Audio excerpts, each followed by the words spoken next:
Hi, everybody. Are you ready to talk about pro-aging? It's one of my absolute favorite topics and something that I have really been diving into these last few years. But even over the course of the last few months here, I've noticed, a trend that the whole entire concept of pro-aging is really picking up. And yet, in a lot of ways, I think it's also falling off. That I'm discovering, that whole anti-aging thing is targeting younger and younger women. And what I'm seeing by all that is obviously it's affecting us in new ways. I think it's a never-ending thing that, especially as we age, as we move into our 50s and stuff, we just start taking a look at the world as a completely different place. And, it's been obviously very chaotic these last few years anyway. But I think with the whole pro-aging thing, it's like, instead of looking at life as, a wonder every single year, there's always this thing of I have to be younger, anti-aging. I have to, always be 3 steps ahead of the rest of the world and trying to, move backwards in time. And one of the things that I have really uh, kind of prided myself on over the last couple of years here is really taking hold of the pro-aging concept as opposed to anti-aging, and just really trying to set up the next half of my life in a way that feels right for me, as opposed to worrying about what has happened in the past and where I've come from, and really focusing on what I want to create in the future. And as a part of that, I have developed a journaling routine that, again, I don't think I could be surviving in this world without it. I journal both in the morning and in the evening. I've got several different types of journals, but I think what's important to me is actually the physical aspect of writing in a journal, as opposed to spending time on a computer and writing things down. As a writer, I write all day long. I mean, I'm constantly on my computer screen, and just going through things, and writing for clients, writing for myself, obviously writing on my new Substack, things like that. I love writing, and I can't imagine my life or this world without it. It's something that will always be a part of it. But I'm finding that, in order to get back in touch with me, in tune with the inner me, journaling has become priceless. It's something that I relish in, that I absolutely love doing every single day of the week. And so one of the things that I thought I would start for my monthly motivation is just giving little, journal prompts, things like that, to also help you maybe think outside the box, think a little bit differently. And for this month, I thought I would throw in a few pro-aging type of writing prompts to really help you start thinking outside of the box, hopefully. Hopefully give you some ideas that maybe you haven't thought of before, and really start thinking about who you are today, and more importantly, who you would like to be in the future. So with that, if you haven't grabbed your notebook yet, or your journal, go ahead and grab that now. Let's open it up to a page, and let's start with the very first prompt that I have. All of these are designed, again, for you to hopefully look at aging in a slightly different manner, to again, look at your life, what you have today, and then use that to plan for where you want to go in the future. So with that in mind, let's get started with the very first prompt. I have included down in here these prompts as well. I've created a little PDF for you, so you can go ahead and download that. Feel free to use that. I've left some space for you to journal on that. Or again, if you're like me and you have lots of journals laying around and you're using them on a daily basis, maybe that makes more sense for you too. The important thing, again, from my perspective, is to physically get out a pen, pencil, whatever you prefer, some type of paper, and use it to write your ideas down. Just there's something about putting pen to paper that makes it stick a little bit more. And not only that, when I tend to do this, I have my journals lined up on a shelf, and I pull them off and refer back to them from time to time, and actually go in and look at what I was thinking maybe 1 year or 5 years ago. Sometimes it's quite eerie how much I've moved in the direction that I was planning for in the past. Or maybe, I also see maybe I need some more work on things because I'm saying the exact same thing. But in any case, Journaling helps because it helps you have a place to document your feelings, what you're going through, your emotions, that type of thing. And again, this is a safe space, not something you have to share with anybody unless you choose to do so. And I guess that's why it's also been so special to me. Again, I just have them lined up on my shelf. They're mine. I can choose to do with them as I desire. So let's get started with that very first prompt. I'm going to read it, give you just a few seconds in between, maybe 30 seconds or so, for you maybe to jot down some ideas. And then I highly suggest that you take this, go back to, some quiet space in your own home, maybe a coffee shop if you prefer something like that, and really give yourself maybe 30 minutes or so. I have 4 different prompts that we'll go through. Spend some time with these and really think about your answers and how they affect who you are today, and again, the direction that you're giving yourself in the future. So with that, let's get started with prompt number 1. Now, when I say old, what age pops into your mind? So if you think old, maybe you're thinking 60. What I want you to do is double it and turn that into 120. Once you double it, I want you to picture a woman at that age. Now, don't get past the thing if your age was 100 and you doubled it to 200 and you know that's impossible. Again, just go with it for here. I want you to picture whatever age that popped into your mind and double it and actually see that woman. See a woman sitting there at that age. Now think about who she would be. What wisdom would she hold? What would she be able to tell you? What if you became that woman? What would you have to say about life in general? What would that person have to say about her life and her position in the world? So spend a few minutes. Something popped into your mind. Go ahead and jot those down before we move on to number 2.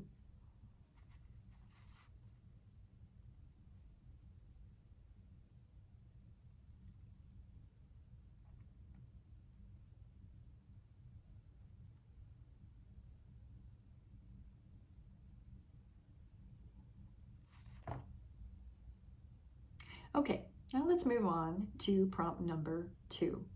Now with this one, what I want you to do is, it doesn't matter what your age is today, I want you to imagine yourself on your 100th birthday, wherever you become at the age of 100. Now who is she? Who is that person? Who have you become if you hit the magical birthday of 100? What does she look like? Where does she live? What has she done with her life? What makes her smile? What is she most proud of? And what does she remember about her life and who she became? Now again, put yourself out there into that space, this 100 beautiful year old woman. She's gorgeous, right? She is you. But picture her in the future and everything that she's become, everything that she is, and everything that she planned for, that she achieved. Who is she? And what do you see when you look at her?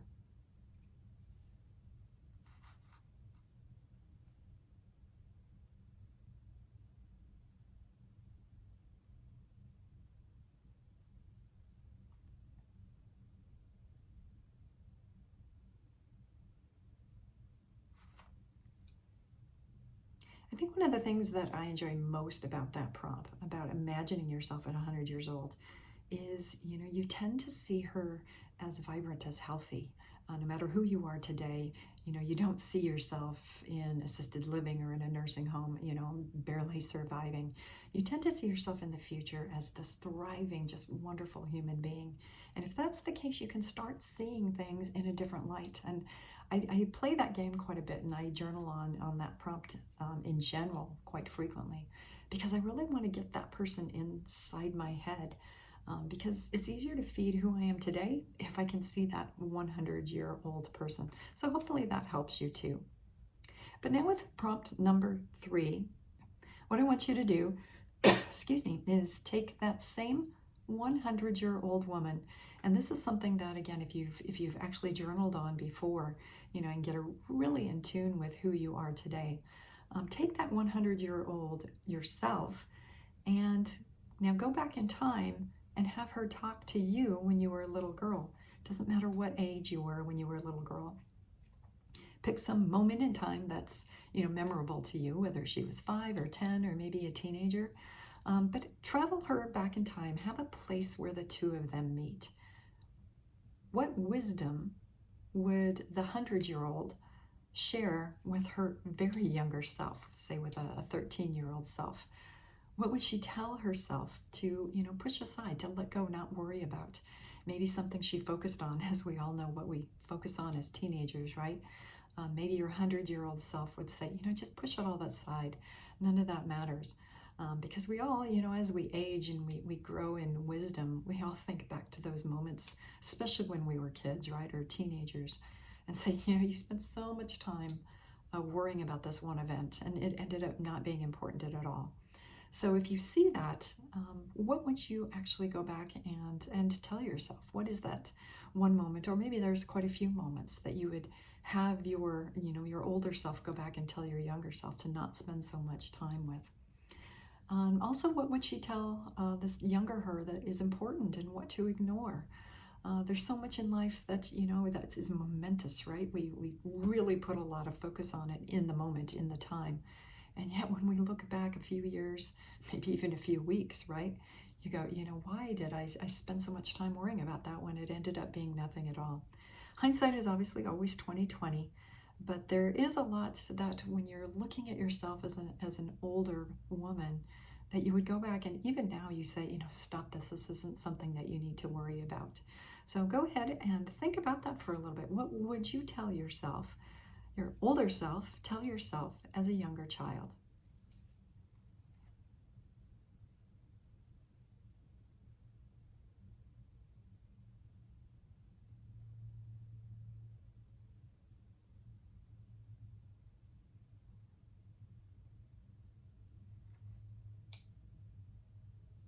Hopefully you're starting to see yourself in a whole different light, when you're looking at all spectrums of your life from, possibly birth, from when you're a small child, all the way up to 100 and even beyond.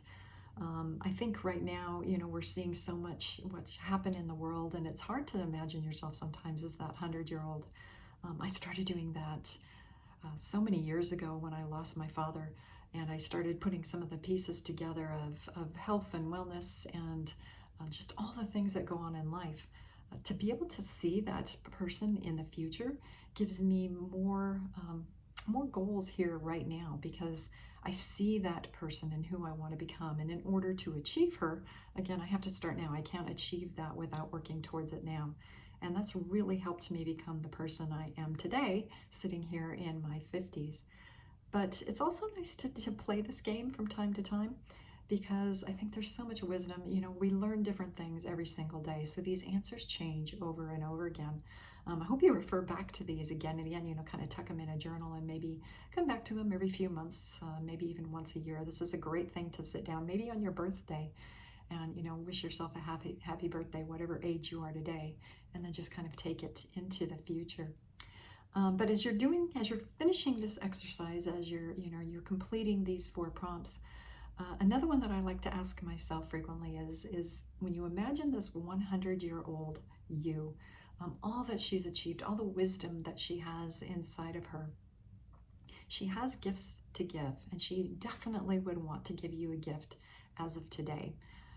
What gift would that be? What is the one thing that she would want to get through to you more than anything else? See that person, see that gift. Maybe she's holding it out in a box or holding it in her hands, or possibly she's even just holding it in her heart, and she wants to give this to her younger self, to you.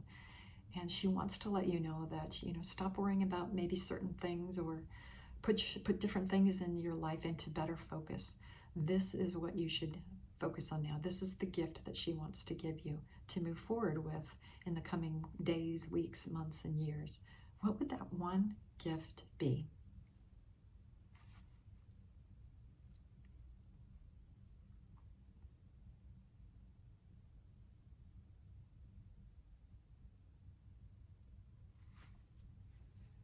So there you go. Those are my 4 favorite pro-aging journal prompts that I use on a regular basis that have helped me get to the point where I am today, and hopefully will help me reach that 100-year-old self too.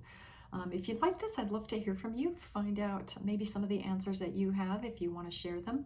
and just really get in tune with that. And let's go ahead and build that 100-year-old self together.